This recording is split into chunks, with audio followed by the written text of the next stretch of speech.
Schwarzenegger fica 1 minuto em evento da Netflix em São Paulo e sai sem falar nada.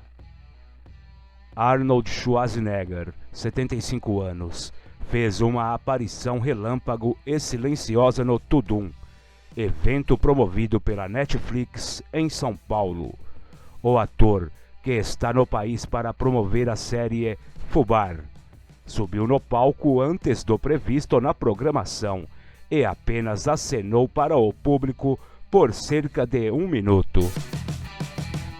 Diferente das outras atrações do dia, o Exterminador do Futuro não concedeu entrevista à jornalista Carol Moreira e sequer pegou no microfone para se dirigir ao público.